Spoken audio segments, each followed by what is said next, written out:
Ganda ng opisina. Ay, hindi pala. Kasi ito pala yun eh. Ayun lang. Ayos. Oh, saan kayo pumunta? Manong, magtatanong lang po kami sa loob kung saan yung bahay ng tiyang namin. Mag-iwan muna kayo ng ID. Ang wala niyo naman, kuya. Papasukan niyo lang kami sa beauty ng bato. Sa tingin niyo gagawa kami ng bato. Oh! Hindi. Lapol, wag ganyan. Bossing, pasensya na. Kaibigan kami ni Rita Billion. Importante lang na makausap namin siya. Sir, pasensya na rin. Kung wala kayong appointment, wala kayong may iwang ID, hindi namin kayo maaaring pasukin. Paano ba yan? Chang! Ha? Okay, may ID. Bossing, usap tayo. Kabala.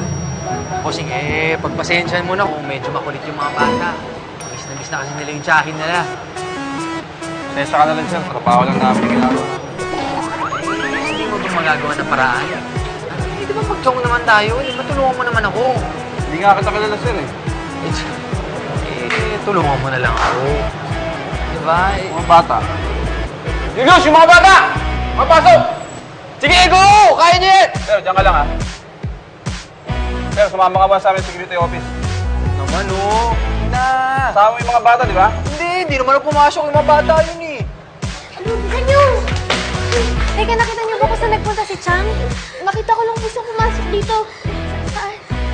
Bilis mga te, nandiyan yung mga jaguar!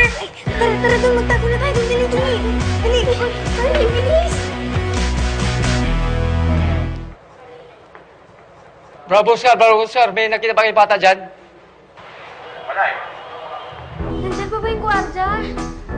Oh, no! Kapagdala siya! Julius, kailangan ng assistant sa function room. Magsisimula na press ka ni Ma'am Rita. Papunta na ako dyan.